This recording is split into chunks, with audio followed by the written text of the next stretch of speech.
Bienvenidos a Plural, nuestro programa semanal, los martes, donde traemos un análisis de lo que sucede en el mundo, en la región, en nuestra provincia, para tratar de entender qué está pasando en cuestiones políticas, económicas, financieras. Como siempre, este formato ya habitual. ¿Cómo estás, Hugo? ¿Cómo te va, Raúl? El tema de hoy tiene vinculaciones con lo que está pasando en Latinoamérica, tiene vinculaciones con lo que pasó hace muy poco tiempo en Europa y que puede llegar a acontecer nuevamente a la brevedad. Todos sabemos perfectamente que Una crisis nueva. el No desafío, nueva. el desafío central de la humanidad, de todos nosotros como humanidad, pasa por el tema energético. La modernidad en la que estamos viviendo, en la que vive usted, vivo yo, vivimos todos nosotros, es una modernidad llena de objetos que consumen energía. Sean objetos electrónicos, sea su vehículo, sea su heladera. Todo consume energía. La modernidad está basada en energía.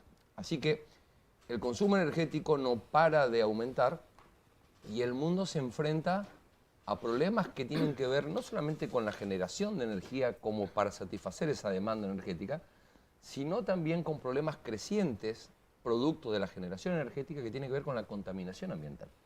Así que este es un desafío planetario. Ahora, vamos a Sí, acá no elegir... escapa nadie de esto. Exacto. Vamos a ver cómo esto repercute en nuestro país, pero vamos a elegir primero uno de esos temas que yo diría, a lo mejor no es el tema central, pero que sí, cuando hablamos de energía, de generación, y cuando hablamos fundamentalmente de costo, todo asimilamos que tiene que ver con el combustible. Mi intención hoy es poder hablar con usted y ver cómo la relación combustible y economía, esa ecuación que está íntimamente ligada, se da en el mundo entero, sin ningún tipo de diferenciaciones. En el año 1973 hubo una gran crisis que se le llamó la crisis del petróleo en el mundo, que fue posterior a la guerra entre Israel y los Egipto y el esquema árabe unido, que se llamó la guerra del Yom Kippur. Finalizada esa guerra, los países árabes decidieron, la Organización de Países Productores de Petróleo, decidieron embargarle petróleo a los países occidentales que habían apoyado a Israel, mayoritariamente a Estados Unidos, pero también a otros países europeos, ¿no? Entre ellos Francia, Inglaterra, etcétera, etcétera. Exacto. Alemania. Este embargo de petróleo hizo que el precio del petróleo se dispare, justamente ante la escasez de petróleo, y provocó, además de la disparada del precio internacional del petróleo, provocó durante toda la década del 70, yo diría desde el 73, que fue cuando empieza esto, hasta bien entrado a los 80, provocó un esquema de recesión internacional muy fuerte. Muy, pero muy fuerte. Hubo recesión en el mundo, o sea, baja de la actividad económica por escasez de petróleo, y adivina qué otro factor apareció. Una elevadísima inflación. Entonces, cuando nosotros hablamos baja de actividad económica y elevada inflación, todo nos remite a la República Argentina. Baja económica y elevada inflación. ¿Qué incidencia tendrá en esto que estamos viviendo hoy en Argentina el precio de los combustibles? Y usted me dirá, pero no, momentito. El precio de los combustibles, entonces, está íntimamente ligado a la cuestión económica, porque todo lo que tiene que ver con los combustibles, con la generación energética a través de los combustibles, con el combustible que se utiliza en los vehículos, etcétera, etcétera, repercute en la cadena de precios. Se traslada el precio al consumidor y eso obviamente hace aumentar los precios y eso genera inflación. Eso estás hablando, claro, adentro de los países. Eso pasa en cualquier país de economía capitalista del mundo, no es exclusivo de la República Argentina. Y ahí tenemos una primera placa que me gustaría que quede graficada, que quede clara, porque ahí está la centralidad de la columna de hoy.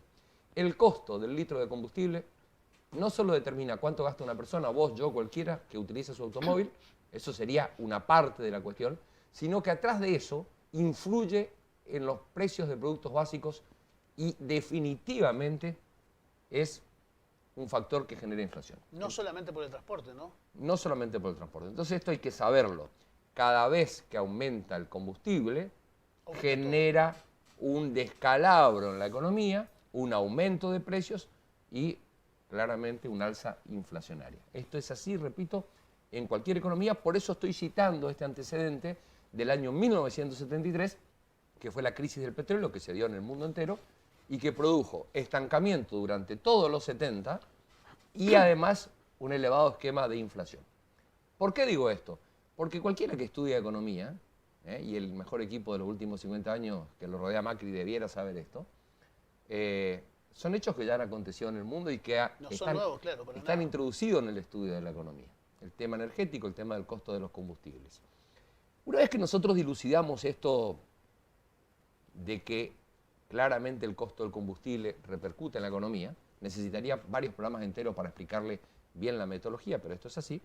¿Qué le parece si pasamos a la siguiente placa, que tiene que ver con cómo están los combustibles en Latinoamérica? Fíjese, esto está actualizado. Esos son costos. Esto es cuánto vale el litro de combustible en Latinoamérica. En América, ahí usted tiene precio por litro arriba en dólares. En la Argentina, 0,84 dólares, ¿sí? Y después puede ir siguiendo el ítem para abajo. Bolivia más bajo, Brasil prácticamente ahí, un poquito más caro, Chile un poquito más caro, Colombia más bajo, etcétera, etcétera. Te da de promedio 0,85 el promedio de América Latina, ¿sí? Con lo cual, evidentemente, Argentina estaría dentro del promedio de lo que se paga el litro del petróleo. El litro, perdón, de combustible, no de petróleo, de gasolina. Pero el tema no es si estamos pagando más o menos que otro país. El tema es si podemos pagarlo. Claro. Y cuando yo paso a ese interrogante de no importa lo que vale, importa si lo podés pagar, entro de lleno con un tema que tiene que ver con el poder adquisitivo. ¿Qué poder adquisitivo tengo yo para pagar el precio del combustible igual que como se paga en Europa? Hay un método interesante, no es un método profundamente científico, pero es interesante y yo sé que usted que nos mira al otro lado le va a quedar grabado, por eso trato siempre de buscar índices y cuestiones que sean mucho más manejables. Claro. Hay una revista de economía muy famosa en el mundo entero que se llama The Economist, que ha elegido ya hace muchos años un factor como para poder analizar cómo está el poder adquisitivo de todo el planeta y en función de eso cómo están las monedas con respecto al dólar, si están sobrevaluadas o si están subvaluadas. Entonces dijeron en la revista The Economist, para armar este índice, dijeron, ¿qué producto hay en el mundo que esté en todos lados, que se fabrique de la misma manera, que para fabricarse utilice los mismos elementos, la misma cantidad de horas? La hamburguesa McDonald's. McDonald's, esa cadena famosa de hamburguesas, está instalada en todos los lugares del mundo. Y una de sus hamburguesas, la famosa Big Mac, que es esa que tiene pepinos, lechuga y varios aditamentos más, se fabrica de la misma manera, con la misma fórmula en el mundo entero. Entonces, uno diría, bueno, si la hamburguesa se fabrica de la misma manera en todo el mundo y utiliza los mismos parámetros de McDonald's, debe valer lo mismo. A partir de ahí, la revista The Economist inventó el famoso índice McDonald's, que está ya prácticamente se ha popularizado y se utiliza. Y entonces, ¿para qué vamos a utilizar este índice McDonald's? Si usted quiere que yo pague el mismo precio del petróleo, el mismo precio de la nafta acá que en Estados Unidos, veamos si el precio de la hamburguesa está igual también, para ver el poder adquisitivo. Y ahí tenés, fíjate vos, el precio de una Big Mac aquí en Latinoamérica. Eso está medido en dólares. Fíjese lo caro que está comer una McDonald's, un Big Mac en Brasil. 4 dólares y medio. Y ahí va bajando. Uruguay 4,3, Chile, Costa Rica, Colombia, Honduras. No es casualidad que en la Argentina una Big Mac esté a 2 dólares. Si decimos que el dólar está a 60, 120, 130 mangos está una Big Mac aquí en la República Argentina. Bueno, eso demuestra claramente dos cosas. Primero, que el peso argentino sigue por debajo de la paridad con el dólar, y agárrese porque esto significa que en algún momento va a volver a subir el dólar, que el dólar no sube, verdaderamente baja el peso. Y lo otro que significa también es que si en Argentina no podemos pagar igual que en otro lado, porque acá sería imposible de pagar 5 dólares, 300 mangos una Big Mac. Una hamburguesa. Entonces, ¿qué hacen las cadenas? Como saben que acá tendría que valer 300 mangos una Big Mac, pero nadie la compraría, vale 2 dólares. Vale 120. ¿Qué es lo que está haciendo la cadena McDonald's entonces? Está ajustando el precio de su hamburguesa en función del poder adquisitivo. Si esto se puede hacer con otros productos, ¿por qué no se puede hacer con el combustible? Usted me dirá, pero el combustible tiene un valor internacional. Sí, es cierto que tiene un precio internacional, pero hay que ver si lo podemos pagar o no. y ahí interviene el Estado directamente. Ahí es cuando interviene el Estado y dice, los habitantes de mi país no pueden pagar el litro de combustible porque no tienen el mismo poder adquisitivo que hay en Estados Unidos, entonces tengo que tratar de entrar, el Estado tiene que entrar a regular para ver que el precio del combustible no solamente lo podamos pagar, Raúl, sino que no interactúen los precios de la economía y, como vimos al principio, nos disparen la inflación, Claro. que es lo que viene ocurriendo últimamente en la República Argentina. Dicho todo esto, ¿qué le parece si nosotros vemos qué ocasiona la subida del combustible en otros países? Salgámonos un poco de la República Argentina y vamos a un hecho que aconteció en Europa hace muy poco tiempo, fue a mediados del año pasado. Francia. En Francia, país capitalista, con un presidente como Macron, de derecha. Fíjese lo que pasa. Marchas y bloqueos y represión por la suba de combustible. Fue la última gran rebelión que hubo en Francia, que se denominó de los chalecos amarillos, porque la gente, para identificarse, empezó a usar esos chalecos que normalmente se usa la policía o usan los agentes de tránsito. ¿Sí? Claro. Fíjese lo que pasó. Carros hidrantes, represión, presos, detenidos, violencia. Todo el pueblo francés, sin distinción de clases, en los barrios más chetos de Francia, en los más caros, la gente también salió. Eso que están viendo ahí es en Champs-Élysées, en la avenida más cheta, más cara de Francia. La gente recorriendo, la policía tratando de tirar gases lacrimógenos y ahí tenés carros hidrantes para dispersar. Y sin embargo, la rebelión continuó por meses. Hasta que, ¿qué termina sucediendo? Termina sucediendo que Macron y su gobierno da un paso para atrás y vuelve para atrás con el precio del combustible. Pero entonces el Estado puede intervenir. Entonces el Estado puede volver para atrás, puede poner subsidio y puede bajar el precio si ve que eso está afectando. Bueno, nos salimos rápidamente de Francia y nos venimos a lo que está aconteciendo, lo que aconteció ahora, en días pasados, a Ecuador. En Ecuador pasó exactamente lo mismo. El presidente Moreno baja un paquete de exigencia del Fondo Monetario Internacional y entre ese paquete saca los subsidios a los combustibles se disparan y esto genera en Ecuador que el pueblo salga a la calle, un esquema de represión generalizada con presos y muertos que le tendría que haber costado al gobierno. Es la primera vez que un esquema de represión similar al que pasó en Ecuador no le costa al gobierno a alguien en Latinoamérica. Pero esto está lejos de haberse aplacado, si bien Moreno, al igual que Macron, dio un paso atrás con el reclamo y volvió a los combustibles, los retrotrajo a su lugar original. Francia entonces con disturbios, Ecuador con disturbios, la gente movilizada que una vez que sale a la calle y protesta logra que el precio vuelva para atrás. Y los aumentos no fueron tan grandes, Raúl. ¿Qué te parece si extrapolamos esa información y vemos qué sucedió en la República Argentina? ¿Cuáles fueron los aumentos de combustible? Nada más que en la era Macri, desde que Macri asumió hasta la fecha. Tenemos una placa como para ilustrar esto rápidamente, a ver si la tenemos ahí de fondo. Ahí tenés el aumento de combustible desde que Macri asumió la presidencia hasta octubre del 2019, día en que estamos viviendo. Pasamos de 12,45, en celeste está la nafta y en naranja está el diésel. Vamos a hablar de la nafta, de 12,45 a 45,59. Está más cara 50, todavía. Sí, 50. Está más cara todavía. Casi, sí. Tenemos otra placa más para mostrar nada más que el aumento de este último mes de octubre. Hay una plaquita más que muestra el aumento que hubo ahora. Ahí tenés. Fíjate, eso que estás ahí, que estás viendo es, desde julio del 2019, ¿se ve bien? A octubre del 2019. Otra vez vuelve a aumentar el combustible. Macri en los últimos días aumentó un 4% más y ya las petroleras están diciendo que están retrasados en un 30% con el valor. Están avisando. Quiero decirle a la gente que desde que Macri asumió hasta nuestros días, el combustible en Argentina aumentó el 400%. ¿Me escuchó bien? No estoy equivocado con lo que digo. 400%. Por el 10-15% de ese aumento, en Francia hubo prácticamente una revolución con los chalecos amarillos. En Ecuador casi echaron al presidente y hubo represión. ¿Qué sucede en la República Argentina? Que se aumentó en 400% el combustible, que generó un esquema de recesión impresionante, que le sacó dinero del bolsillo a la gente y que sigue generando un esquema inflacionario que este año no va a estar por debajo del 60%. ¿Y por qué hay tranquilidad? Bueno, esa es la pregunta que nos tenemos que hacer todos nosotros y esta placa deja como resumen entonces dos temas. Primero, que el precio de los combustibles incide en la economía, genera inflación y genera recesión porque saca dinero del bolsillo de los consumidores, uno, y que el pueblo movilizado siempre logra, o por lo menos la mayoría de las veces logra dar marcha atrás a estas medidas que no distinguen entre el poder adquisitivo de una población y otra. Quieren cobrarle el mismo precio a todos porque vienen y te dicen este es el precio internacional y hay que pagarlo. Más allá de los ingresos de la población, claro. Más allá de los ingresos de la población, más allá de verificar el poder adquisitivo. No hacen lo mismo con el Big Mac. Con la hamburguesa.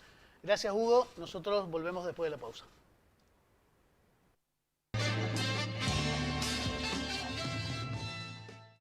Segundo bloque de Plural. Ya conoce nuestra metodología. Acá solemos tomamos un tema y lo buscamos algunos testimonios, algunas notas que sostengan o que expliquen o que amplíen la información que solemos presentar. En este caso vamos a hablar de la articulación que se puede hacer en Misiones con el proyecto de Alberto Fernández de Argentina Sin Hambre y la emergencia alimentaria que declaró la Cámara de Representantes acá en Misiones.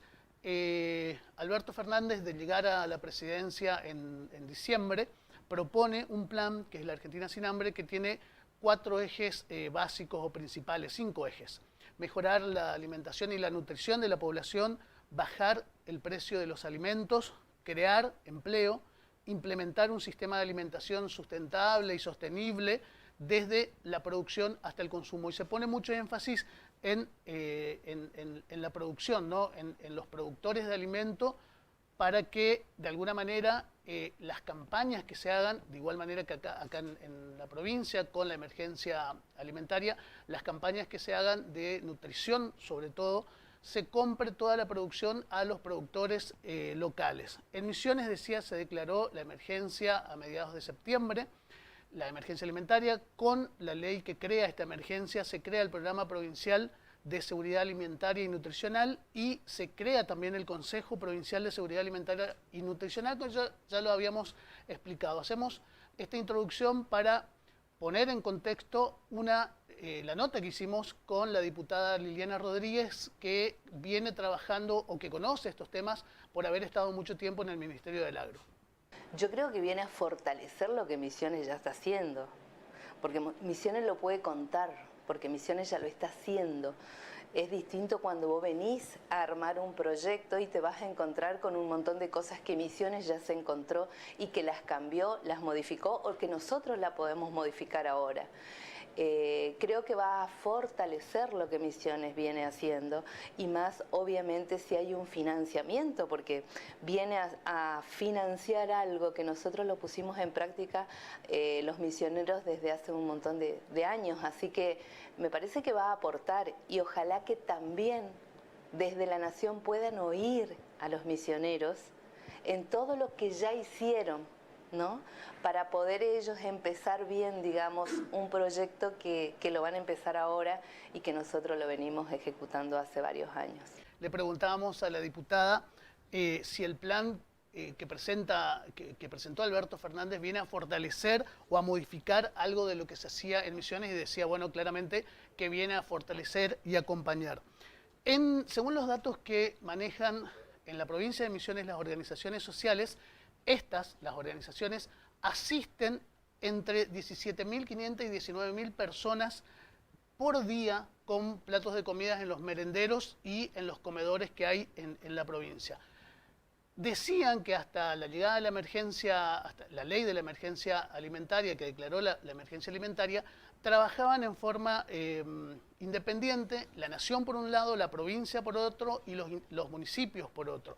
Pero también trabajaban, hacían otras dos grandes divisiones, las organizaciones sociales por un lado y los estados. Cualquiera de estos 3 estados también trabajaban cada uno por su lado. Ahora, con la ley, con la emergencia, con el Consejo Provincial, lo que se propone es trabajar todos juntos y fortalecer, como decíamos al principio, la compra de alimentos a los productores en las distintas regiones de la provincia. Justamente habla la diputada Liliana de este trabajo articulado que se pretende con el Plan Nacional y con el Provincial y que ya se hace en Misiones en forma articulada. Me parece que sentarle a todos los sectores involucrados en una mesa para que puedan tomar una determinación sin lugar a duda y que las organizaciones estén sentadas ahí, me parece que vamos a avanzar un montón, porque creo que los programas o los proyectos no se deben hacer desde detrás de un escritorio. Hay que estar en contacto permanente con la gente porque tiene necesidades diarias y variadas. Depende de los sectores, depende de dónde vos vayas, tienen necesidades diferentes. Entonces me parece muy importante que las organizaciones estén sentadas y que todos los organismos del Estado involucrados en este aspecto, educación, trabajo, todos los actores sentados en una mesa, me parece que va a ser muy productivo para la provincia.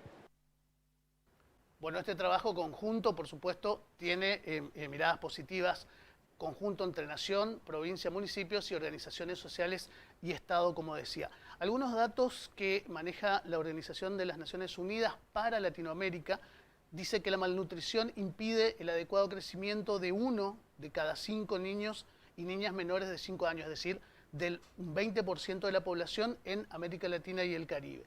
La pobreza, la urbanización, el cambio climático, uno de los temas que también venimos abordando en este programa, y las malas decisiones alimentarias están impulsando la práctica de alimentación poco saludable. Cuando se le consultó en su momento al vicegobernador Oscar Herrera sobre este programa, sobre esta ley de emergencia alimentaria, él hablaba o hacía una diferencia entre matar el hambre, que se mata con pan, y nutrir, o sea, que la gran diferencia de trabajar con esos chicos entre la nutrición y matar el hambre.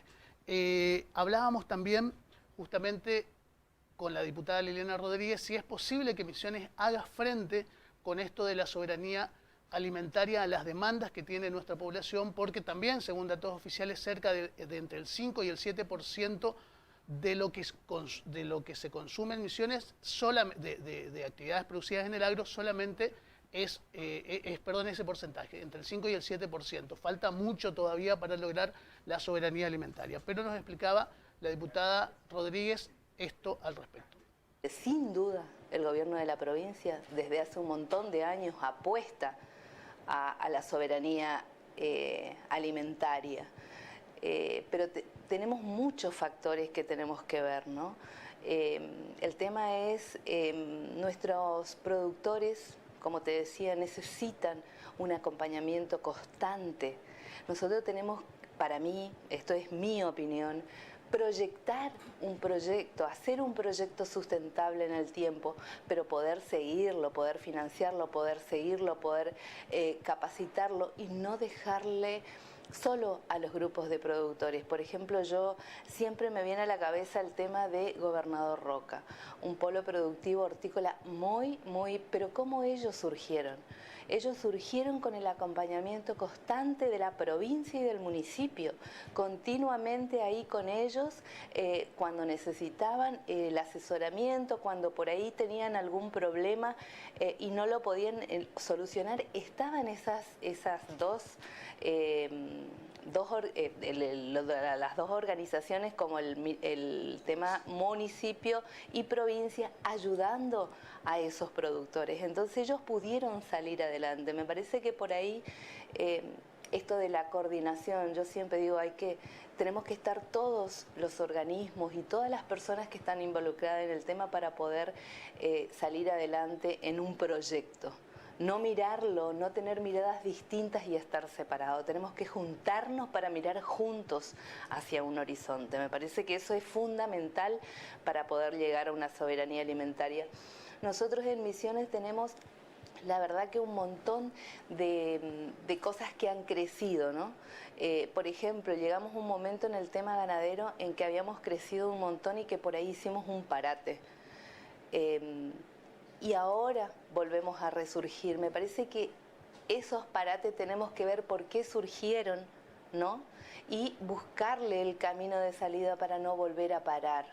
Sé que ahora está, por ejemplo, el tema de agricultura familiar, ya que le nombraste a Marta Ferreira, está haciendo el tema de las vacas lecheras para la pequeña agricultura familiar. Eso es muy importante. Eso es muy importante, eso es ayudarle a nuestra productora a crecer.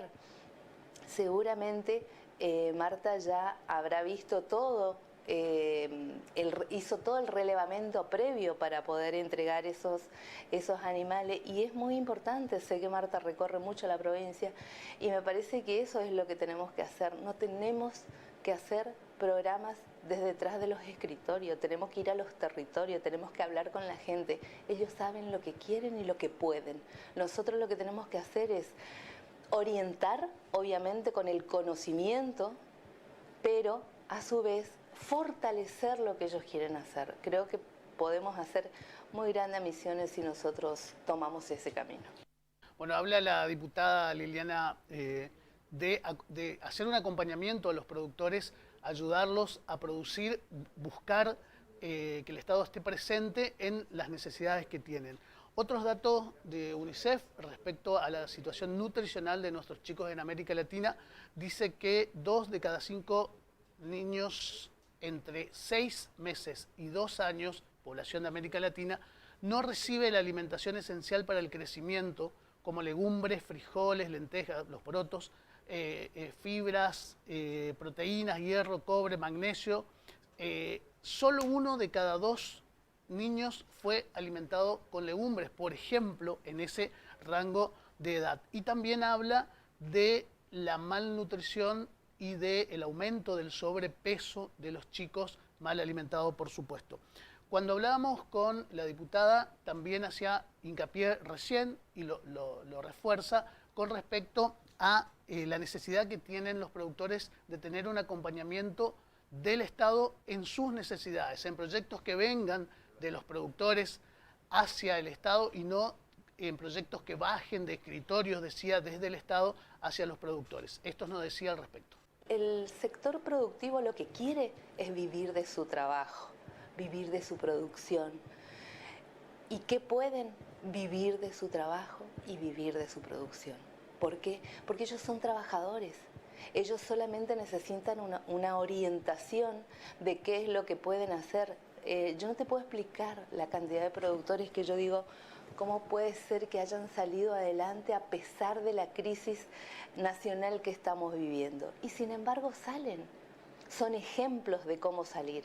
Ellos hacen eso. Entonces yo creo que el Estado, fortaleciendo esto que ellos saben hacer, que es trabajar y salir de las crisis con las mismas oportunidades que ellos se crean, me parece que es ahí donde está el tema, es ir a escucharlos a ellos y traer los proyectos desde ellos hacia nosotros.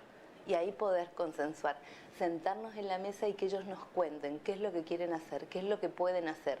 Y no dejar, me decía un hombre, yo quiero hacer pan.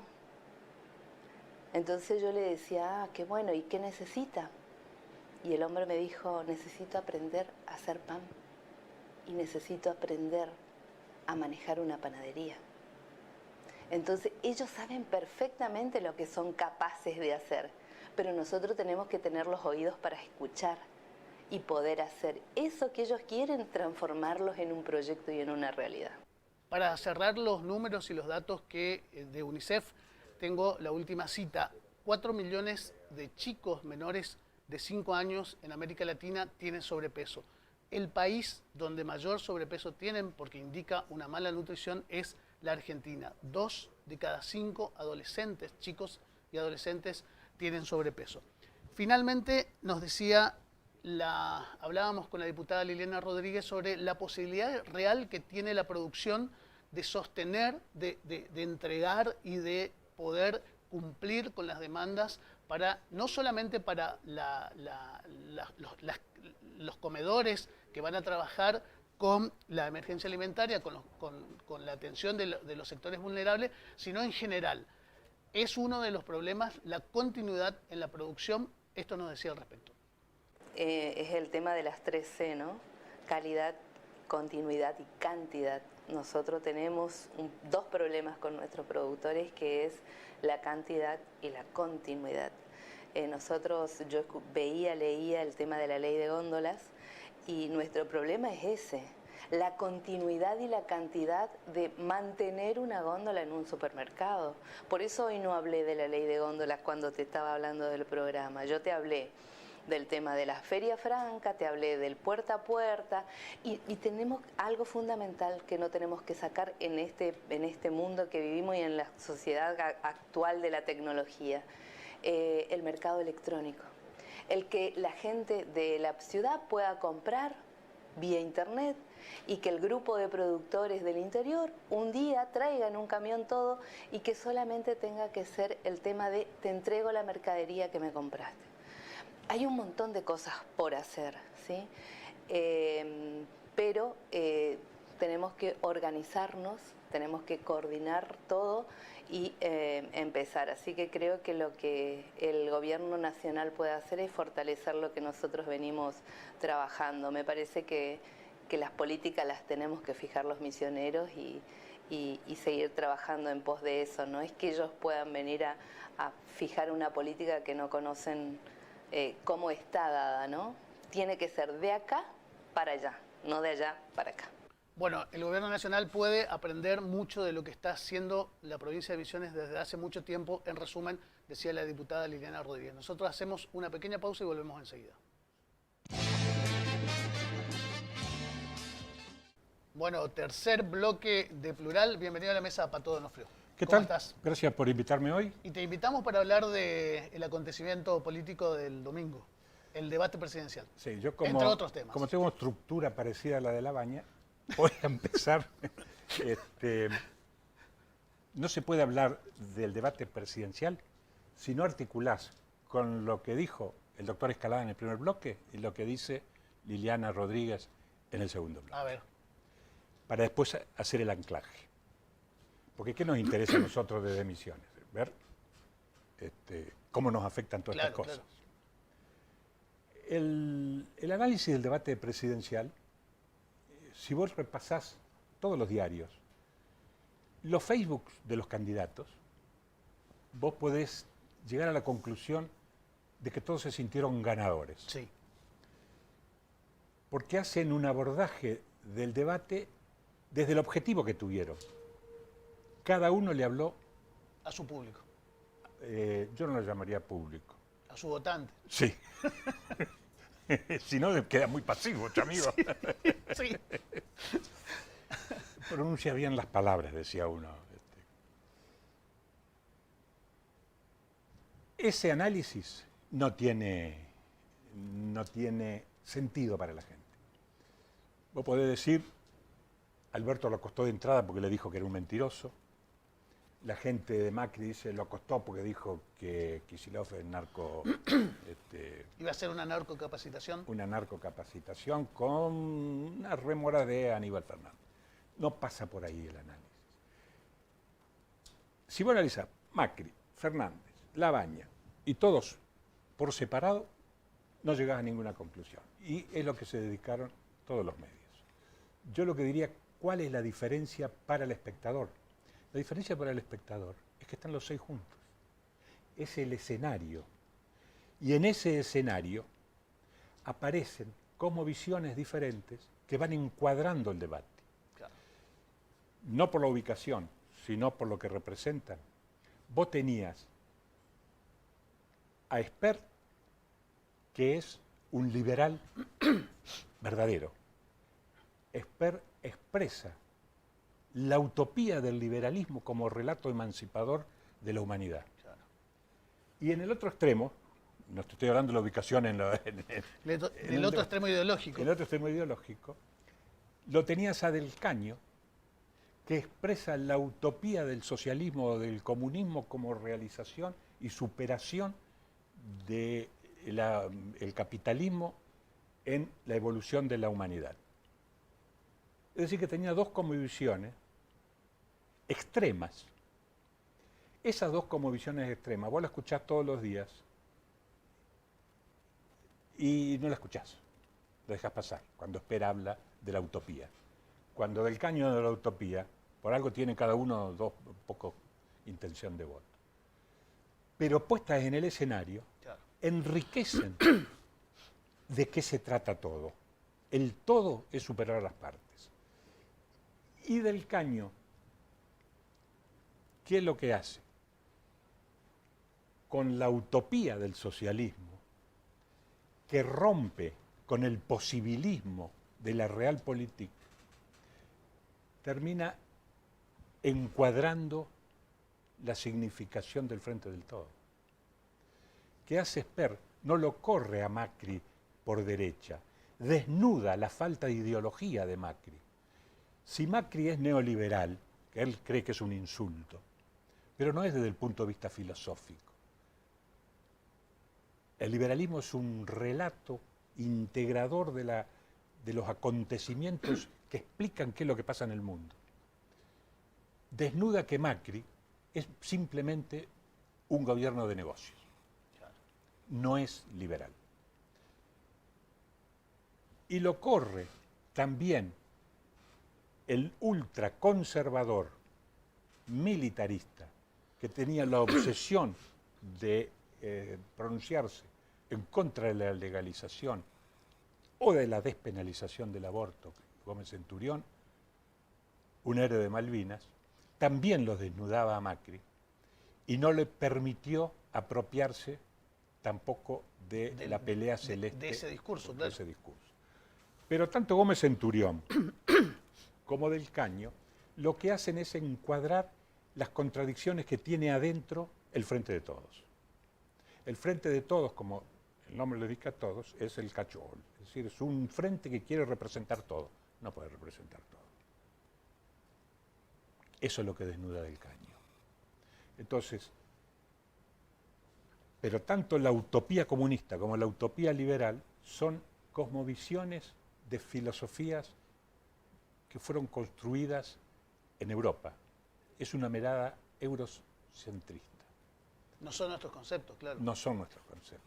Si bien tenemos 200 años de existencia en la Argentina, no hay una filosofía argentina. Hoy se murió Cacho Castaña, pero no se murió la filosofía argentina. Se murió un sentimiento porteño. No hay una ontología que defina ni siquiera América Latina. Estamos en construcción y en lucha permanente los pueblos originarios y todavía los descendientes de europeos. Entonces, ¿qué hace los dos polos extremos? Encuadran el Frente de Todos como heredero de los movimientos nacionales que a la vez del siglo XX, el irigoyenismo y el peronismo, que a la vez son respuestas, son herencias de las luchas de los caudillos de provincia que fueron derrotados por la Organización Nacional desde 1850 en adelante. Eso, entonces, que queda fuera de los márgenes de las utopías europeas, se vuelve nacional. ¿Y quiénes son esos dos campos nacionales? Estaba Labaña, que nosotros nos reíamos cuando iniciábamos porque él empezaba su bloque queriendo encuadrar y armonizar y ya se le terminaba el tiempo. Pero Macri, como el neocolonialismo de los negocios y la expresión popular de las herencias de los caudillos y de los movimientos populares del siglo XX en Fernández. Yo creo que eso es lo que queda claro cuando vos mirás a los seis juntos. Cuando los ves ahí, claro. Cuando los ves juntos. Y traía lo de escalada del primer bloque, porque uno de los temas con el que Del Caño le marca los límites al reformismo de los movimientos como el peronismo y el radicalismo, es cuando impone el minuto de silencio por los muertos y los detenidos en Ecuador. Y eso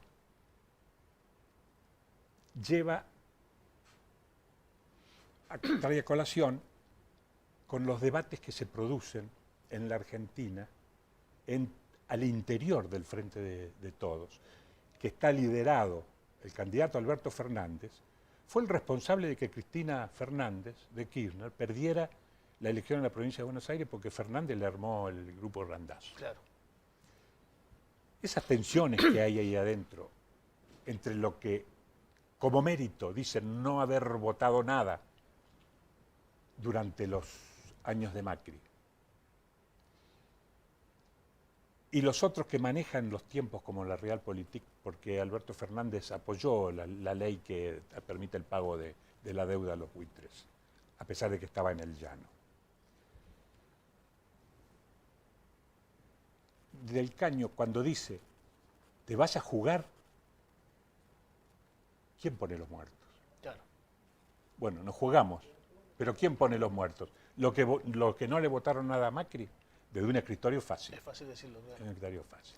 Y mientras tanto, las realidades de nuestra provincia pasan por las cosas más pequeñas, como la que decía los que vos tratabas en la nota con Liliana Rodríguez, de aprovechar todas las circunstancias para avanzar en la soberanía alimentaria en Misiones, utilizando este programa de emergencia alimentaria con una cosa sencilla, como lo decía ella, que el Estado ponga el dinero, entonces el productor, que puede producir hasta el infinito, toda la mandioca y todo lo que vos le pidas, si tiene alguien que le compre, y esa compra va a los comedores, como decía Liliana, vos cerrás un circuito, y eso implícitamente estuvo también en el debate.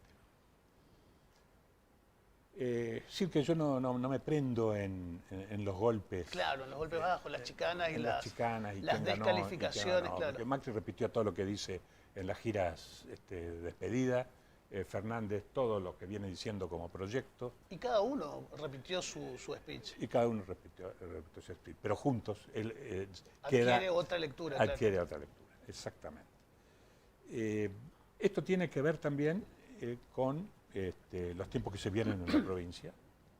Ayer, entre tantos acontecimientos que hay, el Frente Patria, que son una de las expresiones de los movimientos y las organizaciones de base, las organizaciones populares, organizaron un plenario para analizar diversos temas sobre la política que se viene y cómo va a ser la inserción de las organizaciones sociales en la etapa que se inicia. Las organizaciones sociales tienen... Eso hablando exclusivamente de la provincia, ¿no es cierto? Ellos tienen una impronta provincializada, pero son movimientos nacionales. Sí, sí, sí. Son movimientos nacionales, como el movimiento Evita, Claro. que está fusionado casi con el país, porque el representante es el mismo. Pero estos movimientos sociales, que tienen 400.000 planes, están en una etapa de institucionalización y puede ser llegar a entrar en la CGT. Mientras esas movidas se dan en Buenos Aires, aquí se juntaron 200 referentes De esas organizaciones. como descamisados, aquí en Posadas, para deliberar sobre estos temas, y concurrió a cerrar el encuentro el gobernador electo Herrera Watt. Y Herrera Watt tuvo allí un concepto, diría... Ahí se pueden ver algunas de las fotos diría en pantalla. novedosamente democrático, porque les dice, yo no voy a tener asesores. ¿Te acuerdas cuando le sacaron la cuenta de todos los asesores que tenían los gobernadores? Sí. Bueno, dice que no va a tener asesores. ¿Quiénes van a ser sus asesores? Precisamente el contacto con las organizaciones sociales. Ese es el minuto que nos Ese queda. es el minuto que nos queda. Y bueno, ¿cómo le rematamos entonces? Porque quedó medio... No, ¿y cómo extendí, cerrás la participación y el trabajo de estas organizaciones, digamos? Las organizaciones sociales son una realidad que representan fuera del mundo del trabajo organizado a trabajadores que no tienen trabajo o que no tienen trabajo en negro y que están en una etapa que van a ser protagonistas. Y es lo que dice Herrera Watt: yo no voy a tener asesores, sino que voy a estar en contacto permanentemente con ustedes. Se diría que como médico rural tiene una dinámica que, vamos a hacer una metáfora, va a llevar la calle al palacio. Al palacio, claro, al despacho. Sí. Bueno, mira, se te fue tu tiempo. Se nos terminó el tiempo. Bueno, Pato, muchas gracias. Seguramente vas a volver con algún que otro análisis. Nosotros nos volvemos a encontrar el martes que viene. Bueno, nos vemos.